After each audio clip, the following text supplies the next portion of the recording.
Olá, meus irmãos amados, graça e paz. É com muita alegria, sorriso no rosto, alegria imensa no coração estar aqui para mais um vídeo, hein? Eu falo com alegria, pessoal, porque eu fiz esse canal, na verdade, para quebrar todas as armadilhas do maligno sendo usado dentro desses templos religiosos. E eu tô com muita alegria porque eu já falei tudo sobre o dízimo, vou estar trazendo aqui vários outros conteúdos, né? Só que agora eu tô rindo aqui porque é uma coisa que eles enganam tanto o povo que agora eu vou desmistificar tudo. Por quê? Basta vocês lerem todo o contexto. Vamos falar aqui da viúva que deu as duas moedinhas, né, lá no gasofilaço. Primeiro a gente tem que entender o seguinte, antes da gente ler a passagem aqui que está em Marcos 12. Temos que ler o antes dela dar as moedinhas, mas antes de lermos, vamos compreender. Aquele gasofilaço, né, que tinha lá, foi ordenança de quem? E aquilo que era depositado ali era para quem? A gente tendo essas duas situações, a gente consegue botar o cérebro para funcionar. Por exemplo, quando a gente pensa assim, foi instituído por quem? Por Deus? Por Cristo? Não. E aí a gente já mata já logo uma charada, porque a gente já pensa logo assim, ué, se não foi por Deus e não foi pelo Messias, foi por quem? Foi por homens. Então já deixa bem claro de que aquela implementação ali não foi de Deus nem do Messias, então era vinda de homens. A outra, para quem era? Né? Já foi dito já na própria resposta, para quem era? Para homens. E como foi instituído e por quem? Foi instituído pelo rei Joás, rei de Judá. Não veio, repetindo, não veio pelo Criador e nem pelo Filho. Veio por um rei, rei Joás, rei de Judá. E ele que quis fazer uma reforma, né? Na passagem Reis fala casa do Senhor, para dar a induzir que o templo religioso é a casa de Deus, né? Mas sabemos que lá desde quando, em Salmo 122, quando Davi salmodiou, né? Alegrei-me quando me disseram vamos à casa do Senhor. Sabemos que quando Davi faz aquele salmo, nem existia templo religioso. E o contexto ali ele está falando da cidade de Jerusalém. Então o rei Joás, para poder fazer um aparato, né, de obras na cidade de Jerusalém, ele fez com que as pessoas já levassem dinheiro até esse tal gasofilaço.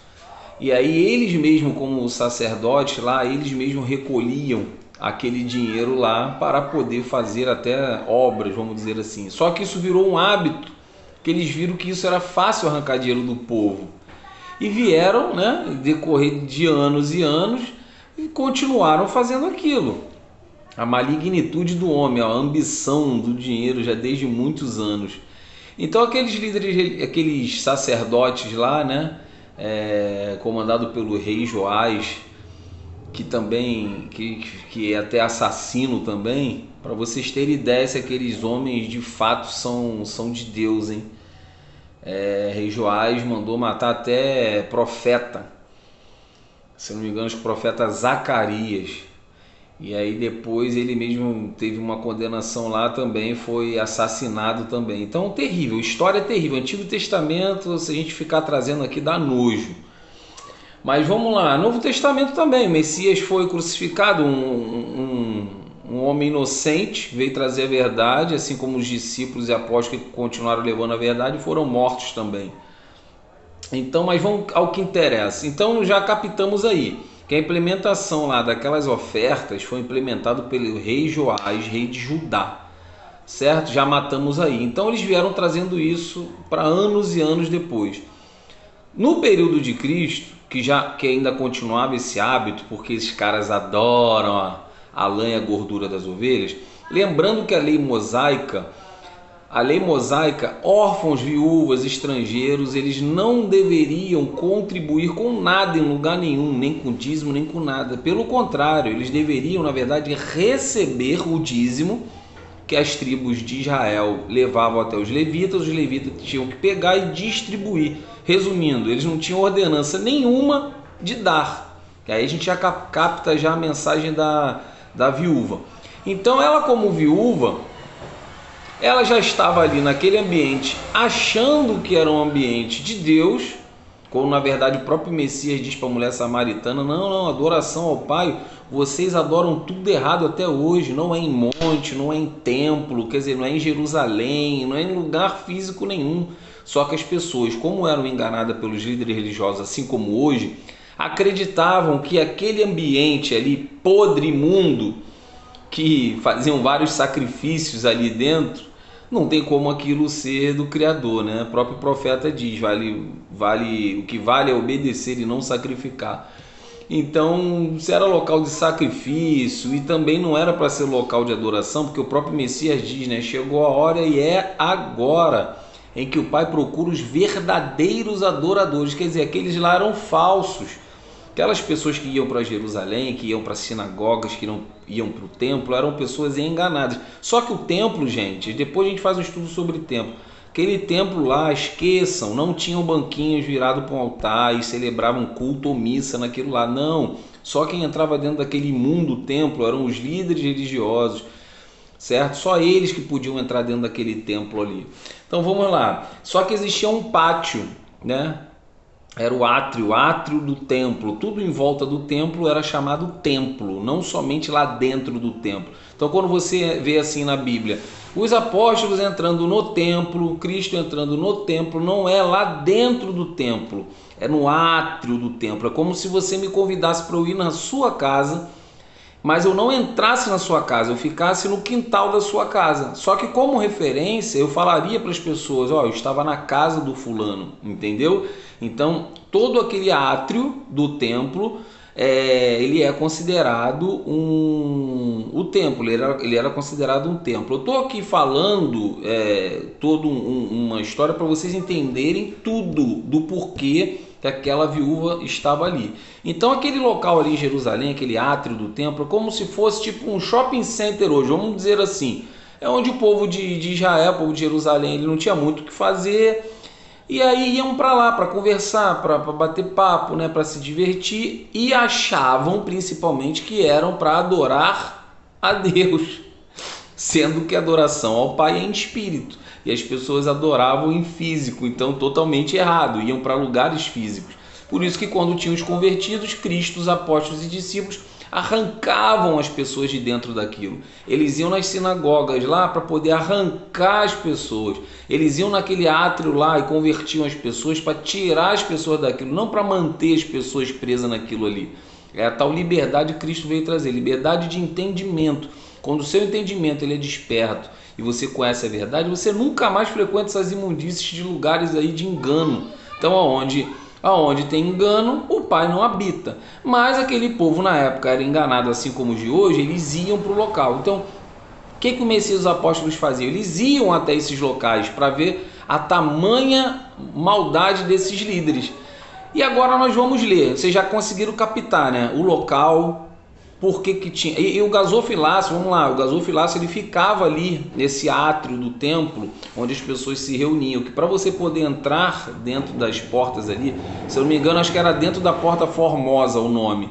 Você, para poder passar daquela porta, tinham dias que você tinha que ali, ó, colocar um certo dinheiro ali, né? Tanto que o Messias pediu para Pedro ir lá pegar a moeda na boca do peixe, para você ver como é que, se o Messias, se aquele espaço ali fosse de Deus, o próprio Messias que deveria vir comandando aquilo, a viúva e todas aquelas pessoas que depositavam no gasofilácio, se aquilo fosse do Criador, ao invés das pessoas de colocarem ali no gasofilácio, tinham que entregar diretamente na mão do Messias. Só que pelo contrário, o Messias ainda foi lá, que não andava com dinheiro, para você ver, hein? Esses líderes religiosos hoje em dia nada tem, tudo querem ter. O Messias sempre, nunca teve.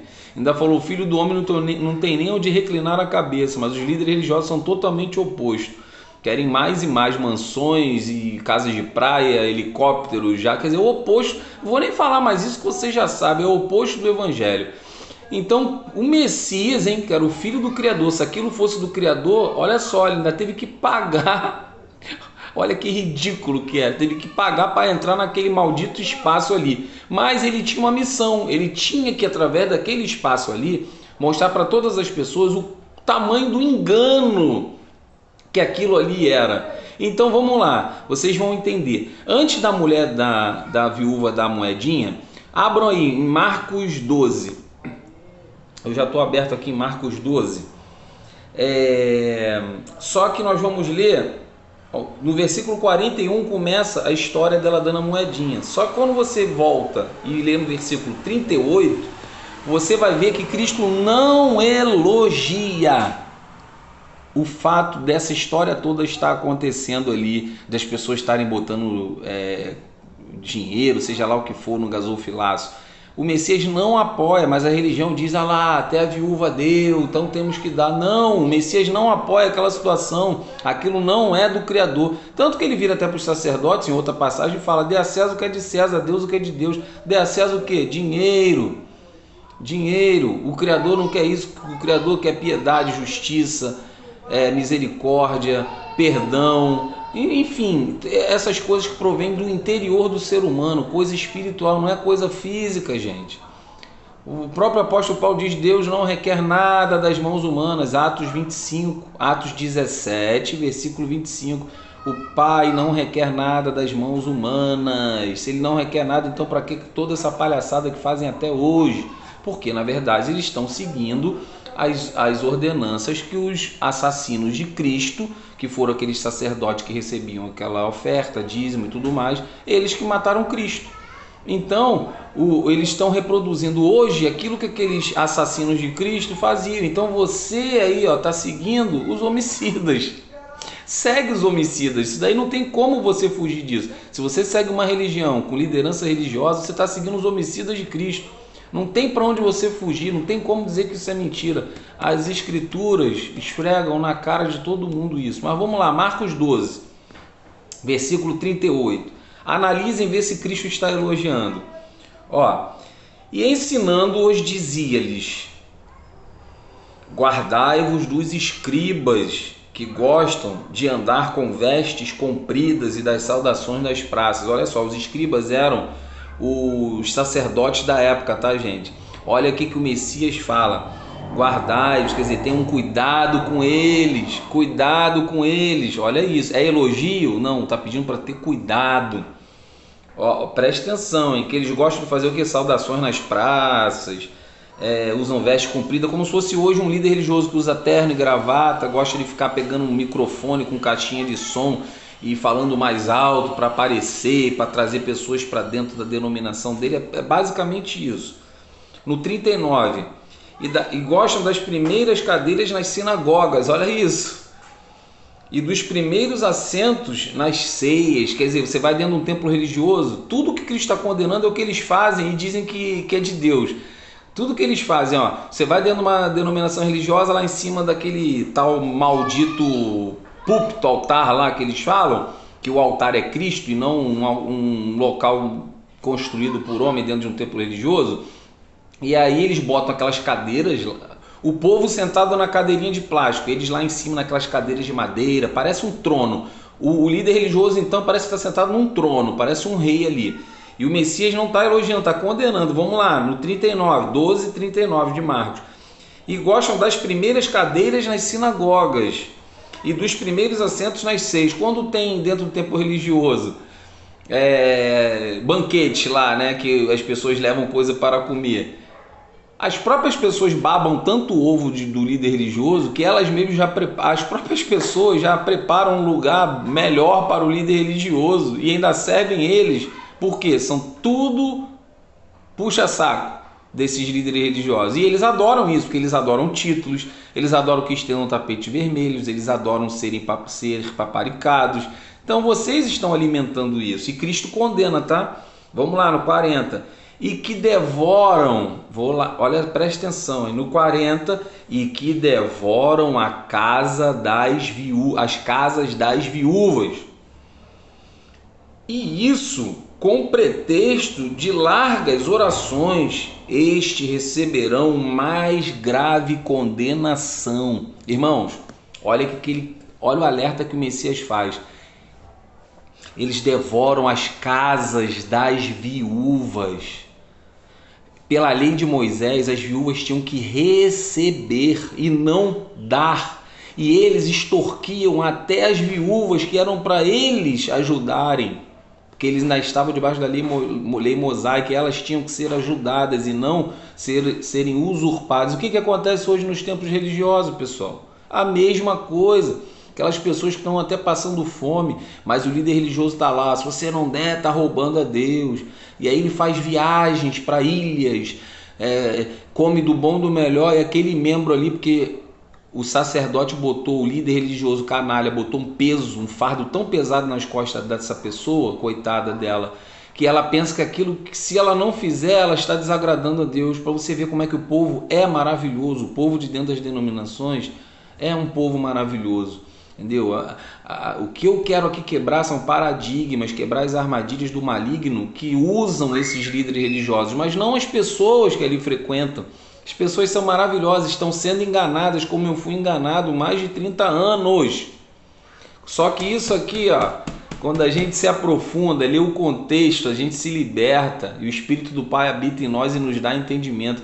E não necessita que ninguém nos ensine. A unção que está em nós e que está aqui nas Escrituras nos dá discernimento para entender tudo isso aqui, fácil, moleza. Então vocês estão percebendo que Cristo está fazendo um alerta dizendo que os líderes religiosos, eles roubam a casa das viúvas e que eles receberão o maior das condenações, a mais grave condenação. Por quê? Porque estão arrancando o dinheiro do povo. Até do povo que precisa, que é para ser ajudado, eles estão arrancando sem dó nenhuma. Se possível for, eles roubam até as cuecas e as calcinhas dos necessitados, dos pequeninos do Pai. Isso é a maior maldade. Então eu estou aqui nesse canal para acabar com isso. Basta você deixar o Espírito do Pai habitar em você, fazer uma limpeza no seu entendimento, que você compreende isso lindamente. O Evangelho é maravilhoso, é a verdadeira sã doutrina. Sã doutrina, assim como Paulo manda para Timóteo, fala assim, quando vocês forem levar a sã doutrina, aqueles que não querem ouvir a sã doutrina sentirão comichão nos ouvidos. Por quê? Porque gostam de ficar indo atrás de mestres, porque gostam de ouvir fábulas. Esses líderes religiosos estão falando, fábulas para vocês, encantos. O mundo, você vai ter isso, você vai ter aquilo outro, onde Cristo prometeu um bom casamento, um bom carro, uma boa mansão, um bom helicóptero. Onde é que Cristo prometeu vida boa nessa terra? Ele falou, viva cada dia o seu mal, no mundo tereis aflições, porém tende bom ânimo. Então nada de promessa de coisa boa não, a promessa que ele fez é esta, a vida eterna. Ótimo, para mim está mais do que suficiente. Agora vamos lá, agora vai ter a parte que Cristo está observando toda aquela situação. As pessoas, cada um está... Olha a hipocrisia do que estava acontecendo ali. As pessoas estavam dando, cada um dando mais e mais, vamos dizer assim, dinheiro ali dentro do gasofilácio. As pessoas estavam dando mais e mais, e aquele que, por exemplo, um dava 100 reais, o outro vinha e dava 200. Aí ele se enchia, aí fala até que tocavam trombeta, mas não é tocar trombetas. Tocar trombetas é o cara fazer estardalhaço. Eu sou bom, olha isso, eu dei mais do que você. E aí Cristo está observando tudo aquilo. Antes da viúva dar a moeda, ele faz um alerta, prestem atenção nos escribas, acautelai-vos deles, quer dizer, eles roubam até as casas das viúvas. Aí vem, olha como é que o Criador sonda, até o que vai acontecer ele já sabia, o que o Messias, já até sabia o que ia acontecer. Aí vem, até então a viúva não tinha aparecido, mas ele já fez um alerta. Agora olha no 41, e estando Cristo assentado de frente à arca do tesouro, quer dizer, o gasofilácio, observava a maneira como a multidão lançava o dinheiro. Olha aí como eu falei, na arca do tesouro. E muitos ricos depositavam muito. Olha o que o líder religioso hoje em dia adora. Se tem por exemplo, tem uma pessoa que contribui com o dízimo dentro da denominação dele, nossa, eles se enchem, dão atenção, se alegram. Agora, se vier uma pessoa, tadinha, que não está atrasada no dízimo para eles não dão nem ideia. Se o cara ainda for contra o dízimo, ele tem que ser expulso da denominação dele, porque não presta, para a religião não presta. Aí eles vêm com essa história de que, não, nosso intuito é salvar almas. Mentira, eles querem, a lã e a gordura das ovelhas, eles querem a carteira das almas. É isso sim, só que você tem que acordar, gente. Vamos lá. Muitos ricos depositavam muito, hein? Vindo, porém, uma pobre viúva, depositou 2 pequenas moedas, que valiam 5 réis. E chamando os seus discípulos, disse-lhes, olha só, ele já estava falando para os discípulos, que os discípulos se acautelem deles, cuidado com os líderes, são canalhas. Então, quando aconteceu aquela situação da viúva, ele chama os discípulos, tipo assim, não falei para vocês, o que eles fazem? Olha só, eles usurpam, roubam até a casa das viúvas. Aí vê, no 43, e chamando os seus discípulos, disse-lhe, em verdade vos digo que esta pobre viúva depositou mais do que todos que depositaram na arca do tesouro. Cristo não está elogiando a situação. Ele sim está querendo dizer o quê? Aqueles ali, querem aparecer mais que o outro, mas ela, coitada, ela deu de tudo que tinha. E até com uma certa vergonha. Por quê? Porque os caras estavam dando muito. E é assim dentro do templo religioso hoje em dia. Aquele que dá muito, o cara se sente lá dentro, ele se sente o cara. Quem não dá nada fica até coagido lá no banquinho assim sentado porque não tem muito para dar. Cristo não está elogiando, Cristo está condenando a situação. Agora, ele fala do coração bom dela, que ela, sem saber da verdade, ela ama tanto a Deus que ela pensava que aquilo era para Deus, que ela fazia com amor e carinho e deu de tudo que ela tinha. Então é maravilhoso, ele elogia o coração dela, que ela sim era boa, os outros queriam aparecer, mas ele não elogia aquela situação, porque ela tinha que receber e não tinha que dar. Vamos lá. Vou voltar. E chamando seus discípulos, disse, em verdade vos digo que esta pobre, olha só, pobre viúva, depositou mais do que todos os que depositaram na arca do tesouro, porque todos ali depositaram do que lhes sobejava, mas, quer dizer, o que sobrava, o que eles tinham assim, tipo, sobrando mesmo. Eles não davam o que era, que na verdade o rei, né, exigiu desde lá de trás e que os sacerdotes exigiam. Mas esta, vamos lá, no 44, porque todos ali depositaram o que lhe sobejava, mas esta, da sua pobreza, depositou tudo o que tinha, todo o seu sustento. E finalizando aí, então, para você ter ideia, ele quis dizer o seguinte, os outros queriam constranger ela, porque ela deu 2 moedinhas. E ele falou, opa, ela sim, olha lá, como é que é coisa linda, ela sim deu de tudo que tinha.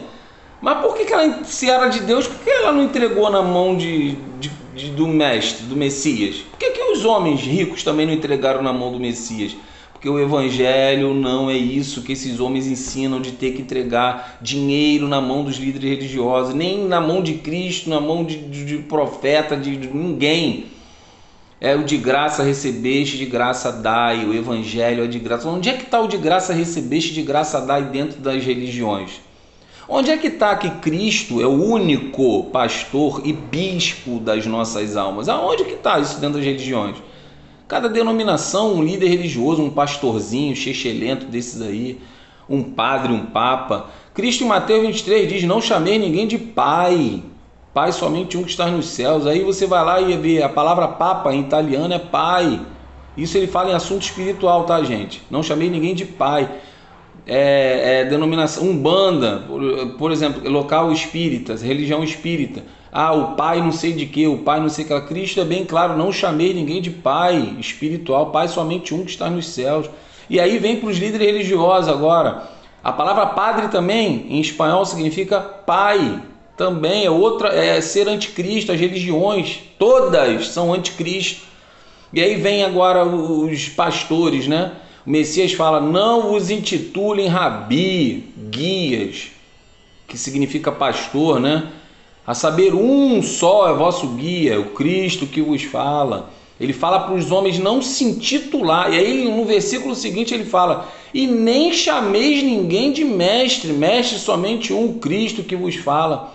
Mas as pessoas estão chamando líderes religiosos, canalhas, até hoje, de meu pai. Ainda fala assim, pastor. Mistura o pai com o pastor, quer dizer, as duas coisas que o Messias abominou. Esse povo está chamando esses canalhas de pastor. Pastor somente um, nosso Messias, nosso Cristo maravilhoso, nosso guia, nosso mestre, nosso bispo.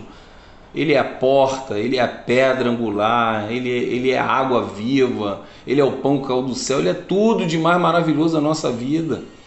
Entendeu? Primeiramente o Criador que enviou ele, né?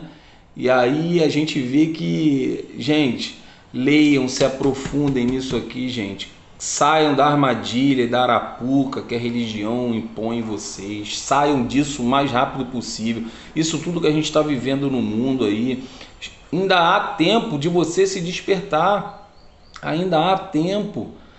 Como o Messias diz, né? Estou à porta e bato. É a porta de quê? A porta do seu entendimento, do seu coração. Abra, escancare as portas do seu entendimento para o Messias entrar, para o Espírito do Pai entrar, para abrir o seu entendimento. Quando Cristo vira para Pedro e fala: Pedro, eu te entrego as chaves dos céus, ele está falando para Pedro continuar levando o evangelho para abrir o cadeado, a fechadura do entendimento do povo judeu. E Paulo ficou responsável em levar para os gentios, né? O povo fora de Israel. Então, o Pedro também ele recebeu a chave para abrir o entendimento dos gentios. E Pedro não, Paulo. Paulo recebeu a chave para abrir o entendimento dos gentios. E Pedro ganhou a chave para abrir o entendimento do povo judeu e continuar levando o evangelho para lá.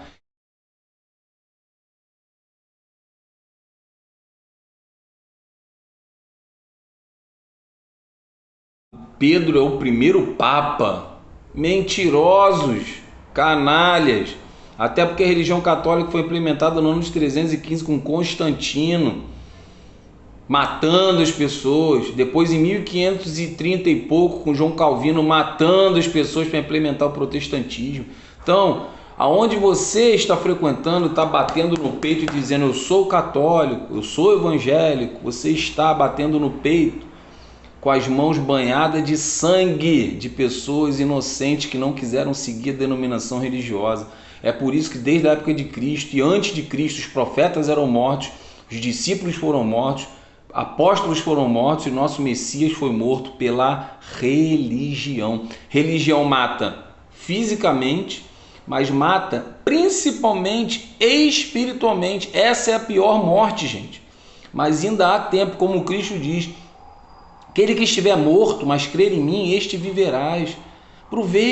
Aproveita que ainda dá tempo de você se ressuscitar. Você está morto espiritualmente, ressuscite. Deixa a palavra entrar no seu coração, no seu entendimento. E é isso, galera. O vídeo é esse, vai ficar muito longo, mas espero que vocês tenham captado. Um beijo no coração de vocês, tá? Valeu, falou, tchau e fui! Graça e paz, gente. Graça e paz, um beijo para vocês, tá?